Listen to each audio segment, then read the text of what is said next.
Are you ready? Are you ready? Yeah, baby. I'm always ready. I saw you were with them last night. I saw you were with them last night. Don't burn the bridge, burn the paper.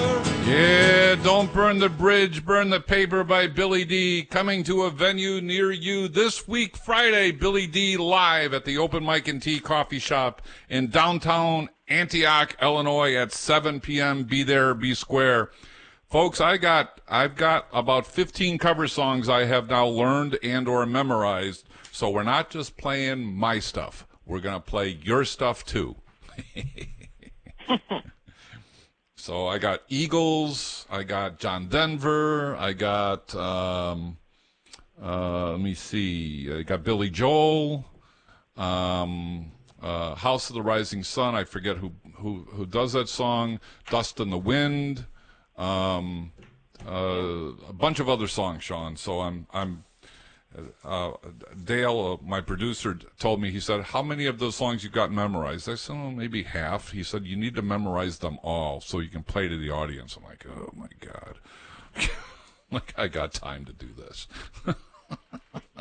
So, anyway, welcome back, ladies and gentlemen. This is your Insurance Corner. That's Sean Hauser. My name is Bill Miksch. This is WLCB, Slade's Corner, Wisconsin, 101.5 FM. Also coming to you worldwide on lakesradio.org. And just as a separate matter, but definitely very much related to the radio station, folks, this is a nonprofit radio show and a radio station. None of the producers and radio talk show hosts and hosts in general, none of us make a dime on this. We do this for the love of the game, because we enjoy doing it. We might be actually pretty good at it. Lots of us have been doing it a long time. I'm still the rookie in the context of a lot of the people on this show. But we make our money through charitable donations that you generously give throughout the year. So, Sean, give them the repartee as to what they need to do if they want to send a small donation to, or any donation to the radio station here. Sure, it's easy. You just go to our website, which is Lakes Radio, Lakes radio.org. Up across the top, as soon as you get there, you'll see a picture of Billy D and the Insurance Corner. And just up at the top, click on the donate button, and you can make a donation through PayPal, and or set up for the first time, make it as a guest, or you can send a check to the station, made to Lakes Community Broadcasting, 629 East Pontiac Court, Round Lake Heights, Illinois 60073, and we thank you for your donation. Yeah, there you go. So. Allowed him. Be as charitable as you want. $1 or $500, whatever is you're able to do, helps this organization, helps this radio show continue to bring you programs and music with very, very limited radio commercials, as opposed to some of our competition up and down the line. The radio commercials that we have are very limited. A lot of them are what do you call them? Special messages. All of them are public service announcements. Oh, there you go. Yep. So, the IRS is in there. The Girls That Can STEM. And you heard a couple of their messages, and so we try to get give publicity to these groups. There you go. We do that because it's the right thing to do. Absolutely. So we were talking about irrevocable life insurance trust before we went to break, Sean, and we're talking about the size of your estate. And I think at the end of this year, the estate tax is going to drop from 11.5 back down to $5 million. It will be the easiest decision for these idiots in Washington, pardon my expression, but that's what they are, because they don't have any skin in the game and they don't care. They get their pensions and their health care on our tax dollar, just saying. But they're going to make it very easy for them not to do anything but let the law sunset, and then the tax just comes back mysteriously from 10 years ago when it was first put in play. For the life of me, Sean, I don't know why these guys don't make some of this stuff permanent, but that's for a different discussion. But if you are worth $11 million or $10 million, bravo for you, that's awesome. The downside is, in a year or so from now, your estate tax is going to go from 0 to half of what you have. $5 million per person, $10 million for a couple. This is not the discussion we're going to have for how to deal with that. I'd like to bring on one of my estate planning attorneys one of these days to have a general discussion on this, Sean. But just be aware that if you're planning for an $11.5 million threshold, that is going to change, and your advisors need to be telling you about stuff like this, because you're going to get surprised. And if you thought your estate plan was rock solid and you were going to have all your ducks in a row, in a year from now, it could come down to a shattering conclusion, and the estate tax burden could be overwhelming for your beneficiaries. They may end up having to sell a bunch of your assets to pay the estate tax through no fault of your own. It's going to happen, so you got to pay attention to that. So life insurance plays a role in our lives, whether we're young, whether we're middle-aged, or whether we're older. And I just gave you an example before I talked about the estate tax threshold as to how a life insurance policy can actually benefit the beneficiaries, particularly if you have 401k assets that are going to be income taxable. So meet with your advisor, make sure that you're bringing this up, or have a discussion with them. Make sure you see what's going on. Buying life insurance, folks, is not a one and done thing. It's not a static thing. It is an ongoing process. As your needs grow, as they diminish, the need becomes either more or less depending on your circumstances. So that's what I wanted to bring up with regard to making sure you have at least a discussion about why a life insurance policy should remain in your estate even after you retire. So we'll leave it at that. Any comments, Sean, as to what you think about that, or do you have an opinion one way or the other on that? No, it's interesting you bring that up, because I think a lot of folks think of life insurance as, well, I'm working and replacing that income, but and even some people think about it as a way to leave money for their heirs. However, and they make some of those bold statements like, well, I've got enough money in my 401k, but then when you take your haircut for taxes, and that may not be enough to carry you. And then you think about how you own life insurance versus being held personally or in a trust.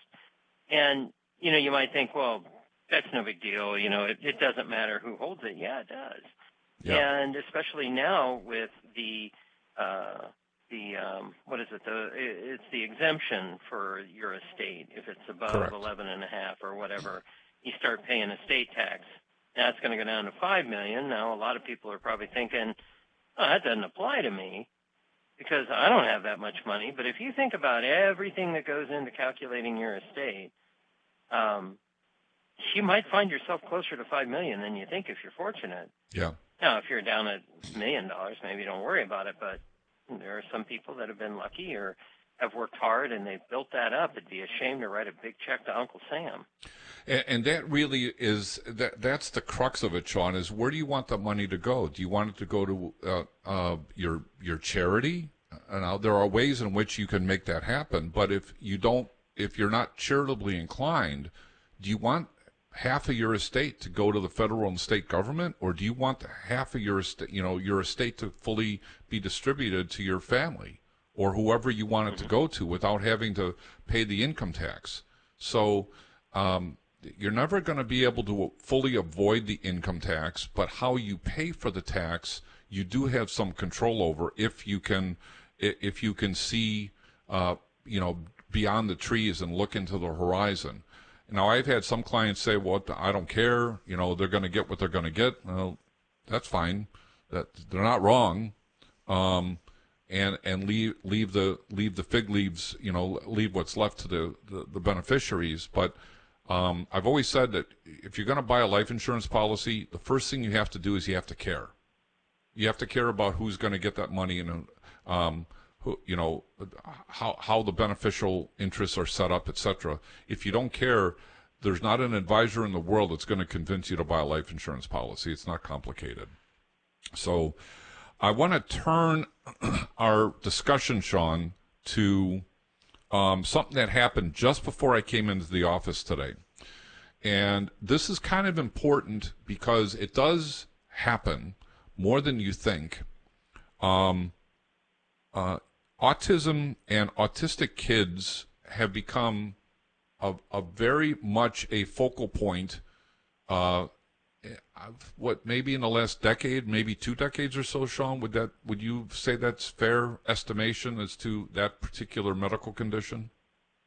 I think now they're getting more and more exposure because of the people's mental health and disabilities. It's becoming less of a stigma to talk about them. Mm-hmm. And so you're right. I agree. Well, there is another side to this that discussion doesn't talk about very often, and that is you raise an autistic kid or a seriously disabled child up until they're 26 years old, which is typically the threshold for kicking them off your medical plan and then moving on to something else. But what if the something else was not going to work out very well? As an example, we have a client who's got an autistic child who's turning 26 at the end of February this year, and they applied for Medicaid, not Medicare, Medicaid, which is usually an income thing, but it also provides for Medicaid health benefits. And I'm not quite sure why they did this, because they didn't consult with me, which is perfectly fine. I don't have that kind of a relationship with them. But they did bring this to my attention because all of a sudden they found out that the doctor that they see is not in the Medicaid system, does not accept Medicaid. And then when they found out that the child is on some pretty high-end narcotics to manage his medical condition, that they could not get another physician to see this child until the end of March. That's a full month where his medication may run out. And these are narcotics he takes, so he's not allowed to get a 90-day supply. He's only allowed a 30-day supply at a time by rule. So the parents, understandably, are panicked. And in the group space, if you are able to, if you're still working and you're on a health care plan, particularly for companies that have more than 20 employees, and sometimes less, but particular for over 20, you may be able to negotiate with the health insurance carrier to keep your autistic child or your disabled child on your plan indefinitely or until such time as you retire. And that is very doable. I've done it several times in my career. There's a form you have to fill out with the health insurance company. The parents and the physician have their piece of it. They fill it out. They explain what the circumstances are as to why the child should remain as an eligible dependent on the corporate medical plan indefinitely. And I can tell you firsthand, it does happen a lot. I had a child, this is 15 or 20 years ago. He was in a wheelchair. The person was 7, 8, 9 years away from retirement, and they did not want to put the child on Medicare or Medicaid. They wanted to keep him on the group health plan. We filled out a form, and 3 weeks later, the insurance company came back and said, yep, approved. The child can stay on the plan until such time as you retire. or go on to Medicare, or whichever comes first or second. And then at that point, the child then has COBRA rights of up to 3 years after you retire and go on to Medicare. So you not only bridge the gap for maintaining a certain medical capacity for the child and keeping continuity of medical care with the doctors that you want to use, but you also grant that child an extra 3 years if they need it for COBRA, under COBRA. So these are the kind of things that don't get talked about. The other part here, which I'm not much of an expert in, and I know we have a listener in Indiana who is,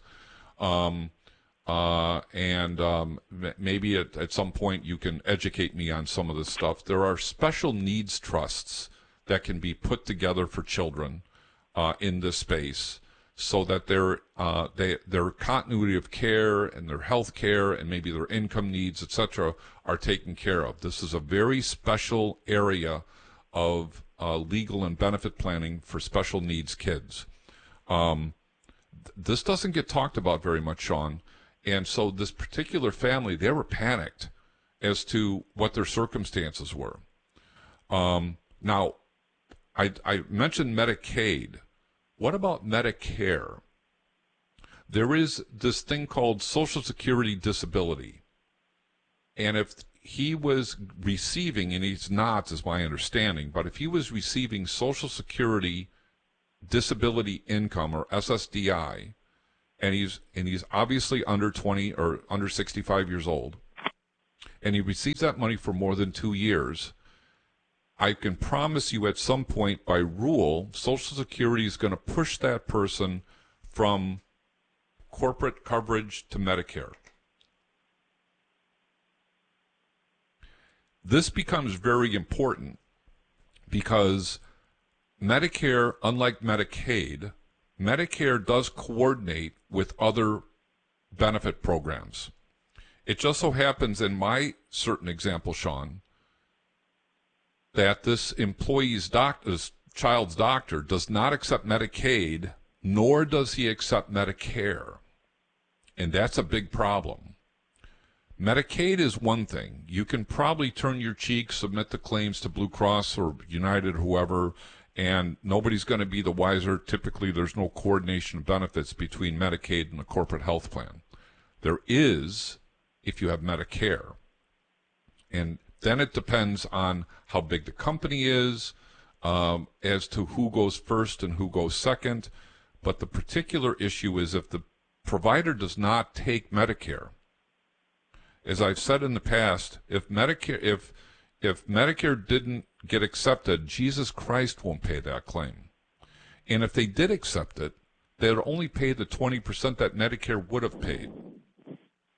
So this is a very unique, special area that doesn't affect a lot of people, but surprisingly, it does affect millions of kids and families around the country, more than you think. And it's a very special area in the benefits area and in the legal area between special needs and the health care of a particular special needs person. The trust takes care of the kid after the parents pass away, typically, as I understand it, or if the child is being sent to a special needs school or facility or dormitory. Like there's one up in Libertyville called Lamb's Farm, where a lot of autistic and Down syndrome kids end up going, and then those kids end up maybe working at a Target or a grocery store as a bagger, or going to get carts or something like that. Those are things that they can functionally do, but from a practical matter, they're not functional in any other capacity. These kind of things are very important. So this family reached out to us today, and obviously in a panic. What we've determined, is that their insurance carrier will accept an application to see if we can get the child extended indefinitely or until the person retires. And then I said to them, once that employee retires, what can happen is that person, the child will at least get 3 years of COBRA. So you're not going to lose coverage. However, if he becomes Social Security disabled for more than 2 years, I said that the problems that we're trying to avoid right now are going to rear their ugly head again, because Medicare and group plans act differently with each other than Medicaid and group plans. So it's a very interesting dynamic. It's very complicated, and it can be very confusing if you're not paying attention. So as I like to say, make sure you get expert advice from somebody that you trust who knows what they're doing. This is a very special area. I know enough to be able to walk through this, but where my expertise comes in, Sean, is the fact that I know who to call in order to get answers so that I can give the right kind of counsel. Trying to look this stuff up on the internet's going to make your eyes water, because there's a lot of moving parts to this, and the internet probably is going to be half right and half wrong. So, any thoughts on that kind of stuff, Sean? No, I know it's come up in the past, though, and that's kind of a dicey area for financial planning experts to work in, because of there are conditions and limitations, and a lot of documentation goes into it. So, yeah, it's something that most folks are planning for, but as those things start to unfold, yeah, it can be a challenge, because it's not straightforward. No, and this family, I've known them for probably 15 or 18 years. I mean, I don't know them as well as I know the client, but I do know them, and they know me. That's why they reached out to me. But yeah, they were running on automatic pilot, and then all of a sudden, this Medicaid thing reared its ugly head, and they went from going to doing their doctor thing on a regular basis to, oh my God, now what? So on any different level, on any level of benefits planning, whether it's life, long-term care, retirement, income planning, you just want to make sure that you get good counsel and good advice from people that you trust. I had a brief conversation today with a internet vendor, which at the end of the day got a little pushy about his fees and trying to convince me I should buy his internet system, which I did not. Actually, I got to the point, Sean, where I actually said no to him at least a dozen times, that I can't afford to do what you're doing. And then in midstream, I stopped him and I said, I don't know how old you are, and frankly, I don't care. I said, I've been in sales a long time, and there's a rule of 3, and you violated this at least 4 different times, 4-fold. I said, the first time I said no, I said I was listening, but I said no just out of hand. The second time I said no, I specifically said no, and I can't afford it. The third time I said no, that's it. And you kept going. And I said, now you're starting to piss me off. And yeah. He kept going. So I could have blown him up, but I said, you know what? I appreciate the fact that you keep coming back to me on objections. And I said, your training is good, but you've worn out your welcome. I've been on the phone with you for an hour. You've worn out your welcome. So you have a great day. And it clicked. So it's just, I like a lot of people, Sean, I don't know about you, but I don't buy things on the first go around. I remember buying when Sally and I were looking for a car once. I think it was a Riviera. We saw it one of those used car places at a Sam's Club or Walmart parking lot or something like that. And the lady says to me, and I'll never forget this, she said, well, it could be your car today or somebody else's car tomorrow. And I looked at her and I said, well, I guess it's going to be somebody else's car tomorrow then, is it? Because I'm not buying this today. And that's kind of the attitude I took with this guy is, I don't buy things unless I vetted you first. So you can tell me anything you want, and I could sit here like a lemming and just nod my head and go, okay, George, okay, that's fine, okay, I'll agree with anything you're saying because I'm a dum-dum. Or I'm going to go, wait, I'm going to just take a step back and consider whether or not you have value in my life. And that's ultimately what I did. I didn't blow them up, but I was really close. So with that in mind, I've got some commandments that I want to share with you, Sean. Oh, boy. And these are the 12 commandments for seniors. So the first one, the number one commandment for seniors is talk to yourself. There are times you need expert advice. The second commandment, in style are the clothes that fit. The third commandment, you don't need anger management. You need people to stop pissing you off. Number 4, your people skills are just fine. It's your tolerance for idiots that needs work. Number 5, the biggest lie you tell yourself is, I don't need to write that down. I'll remember it. Boy, there's a lot of truth there. Number 6, on time is when you get there. I know my family's going, that's why we tell Bill an hour in advance of when he's supposed to be there so he is on time.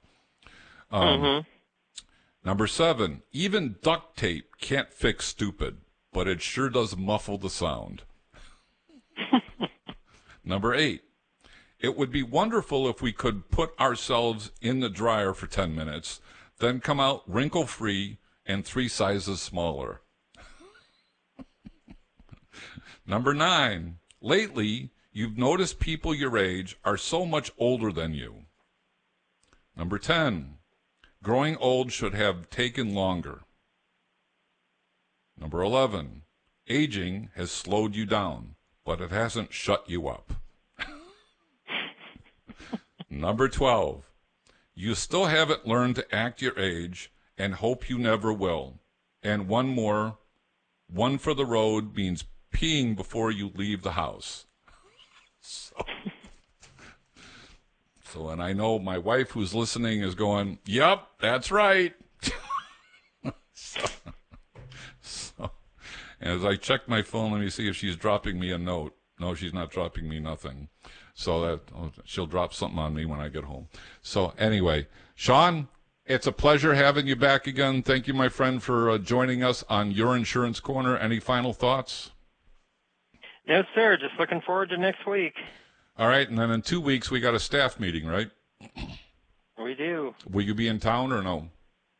I will be. All right, cool. Will you be there or be so square? Any of our listeners out there, yes. You want to see how a radio station gets run, contact me at studio@lakesradio.org. I'd be glad to invite you. Absolutely. We can use all the help we can get. Anyway, for that's Sean Hauser. My name is Bill Miksch. This is Your Insurance Corner at 101.5 FM WLCB Slade's Corner. Have a wonderful night, everybody. We'll see you next week. Take care.